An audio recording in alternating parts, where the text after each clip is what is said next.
आस्था channel के सभी दर्शकों को मेरा जय सियाराम, जय श्री कृष्ण और गणपति बप्पा मोरया। आप सभी लोगों को मालूम है अभी बहुत अच्छा पावन दिन चल रहा है, जहां पूरे महाराष्ट्र में और अब तो लगभग पूरे भारतवर्ष में भगवान गणपति की आराधना घर घर में हो रही है। प्रथम पूज्य है भगवान गणेश।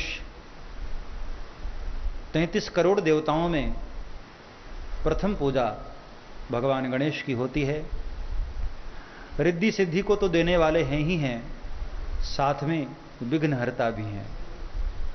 हमारे किसी भी शुभ कार्य में कोई विघ्न ना हो, कोई कष्ट ना हो, इसलिए सबसे पहले हम सभी लोग श्री गणेशाय नमः कहते हैं। तो मैं सभी भक्तों को इस पावन महोत्सव की शुभकामना देता हूं। आपको शायद मालूम होगा कि सबसे पहले शिवाजी महाराज ने महाराष्ट्र में इस उत्सव को मनाना आरंभ किया।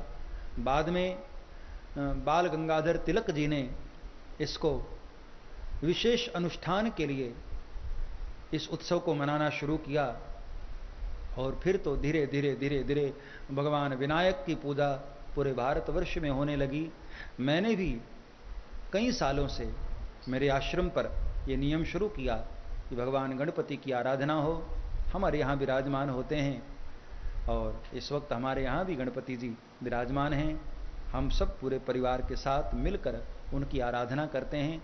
आप भी करिए और भी लोगों को प्रेरणा दीजिए, क्योंकि भगवान गणेश विवेक के देवता हैं।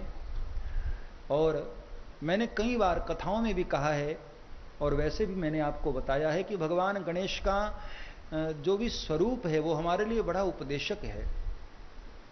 चाहे भगवान गणेश की कान हो, उनकी सूंड हो, उनका पेट हो, लंबोदर कहा जाता है ना भगवान गणपति को, पूरा, चाहे उनकी आंखें हों, ये सब हम लोगों के लिए बड़ा उपदेश जैसा है। भगवान गणपति की देखिए मस्तक कितना बड़ा, लेकिन आंखें कितनी छोटी। मानो कहना चाहते हैं कि हे जीव, तुम भी ऐसी पैनी दृष्टि रखना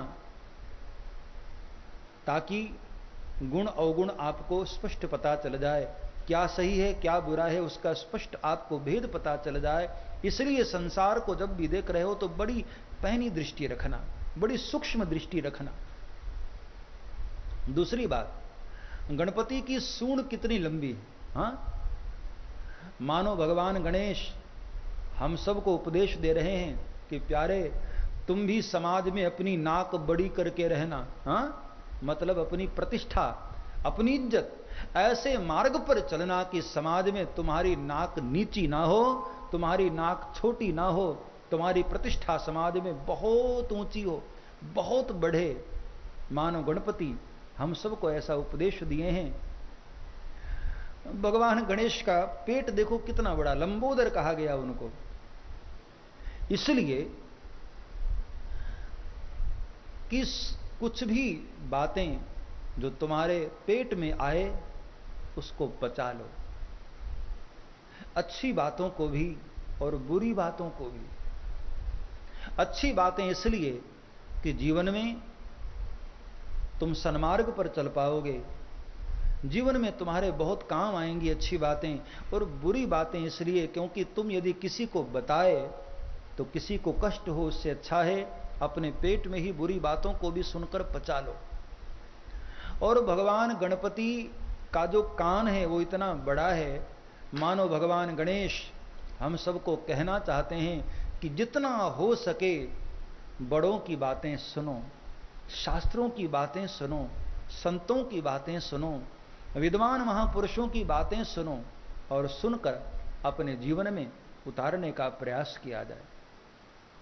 ऐसे पूरा का पूरा भगवान गणेश का जो स्वरूप है, उनका पूरा जीवन हम सब के लिए बहुत अच्छा उपदेश है। कई बार मैंने कहा भी है कि भगवान गणेश प्रथम पूज्य माने जाते हैं, उसके पीछे भी केवल और केवल उनके माता पिता का आशीर्वाद है। आस्था चैनल के सभी दर्शकों को मेरी ओर से बहुत बहुत इस महोत्सव की बधाई, शुभकामना और सभी को गणपति बप्पा मोरया कहते हुए जय सिया राम, जय श्री कृष्ण।